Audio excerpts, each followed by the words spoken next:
So this is part 2 of our look at the Cold War, and this is the spread of power.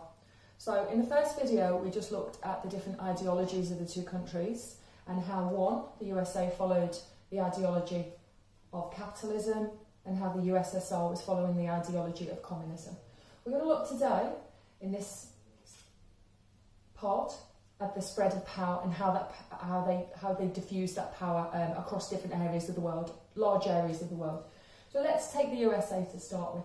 As we've discussed before, after the Second World War, and Europe was left with very little. They'd spent all their money arming their soldiers across Europe and elsewhere in North Africa, etc. So many of the European countries were very completely broke after the Second World War and had very little in the way of money to recover their economies and rebuild. So America, which had only just come into the Second World War at the very end and aided England and the Allies, obviously it was in a much better position financially because it was a much bigger country with much bigger resources, much more people, and a lot more capital.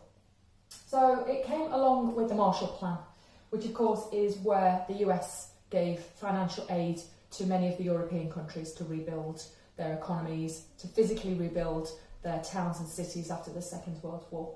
So it aided most of Western Europe, and most of Western Europe were then taken in by this idea of westernisation and taken in by the capitalist ideology of the USA. So the USA spread its power through to Western Europe, and this is where we get the idea of westernisation being Europe and North America. It gave it to it in terms of loans, which we've discussed before.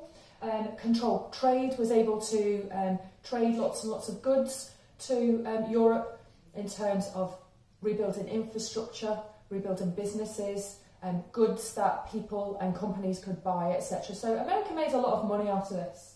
It founded NATO, which were the North Atlantic Treaty Organization, which took in North America and Europe in terms of a political group that had similar ideas in terms of their military power and aided each other from a military point of view. We've also discussed how, after the Second World War, the United States founded the World Bank and the IMF in order to give loans, not only to Europe but other places in the world, and founded the World Trade Organization.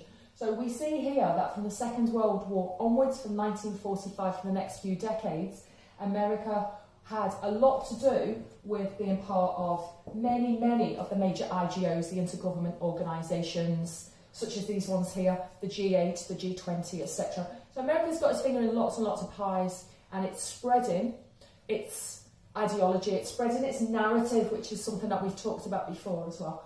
So that was the background and the spread of power for the USA. Russia wasn't doing nothing at this time. Russia was spreading its power and its influence further eastwards. Hopefully we know that Russia was communist, but around that time as well, China was also another communist country, which although still quite poor, had the potential with a very large population and a lot of raw materials to rise, as it has now, the rise of China, or the re-emergence of China, which we talk about.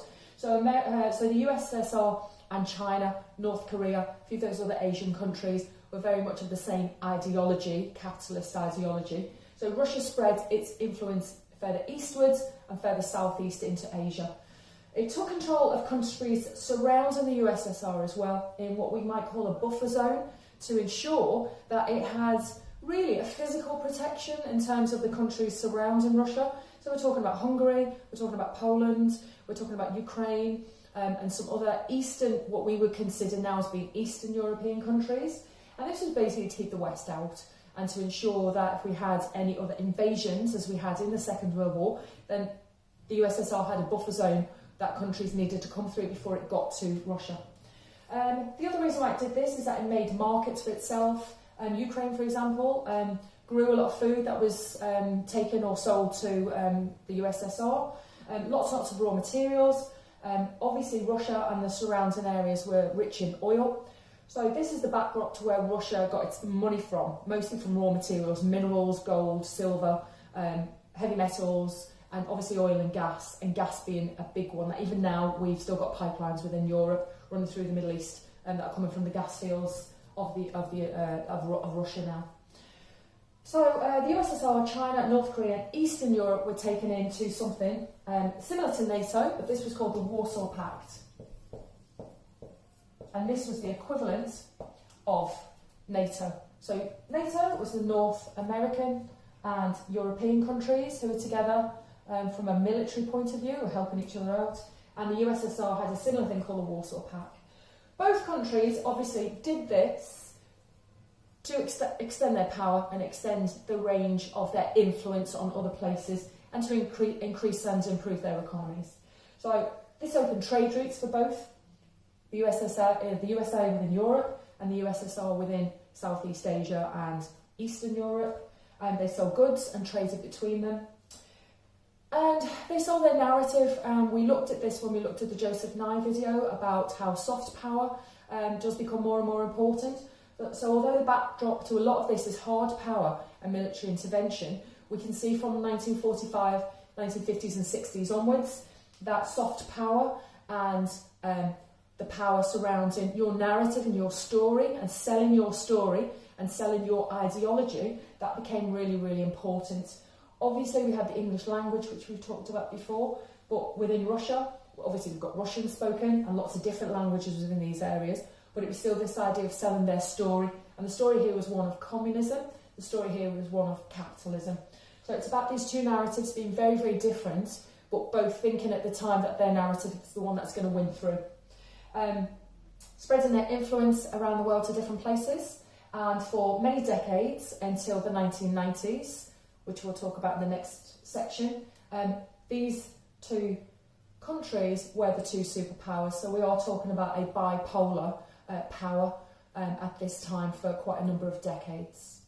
What I'd like to do now, again, is pause the video, and I'd like you to either discuss this with a partner or make a table with the two sides on and see what notes you can make, what you can remember from the video, and then we'll come back to that in part 3.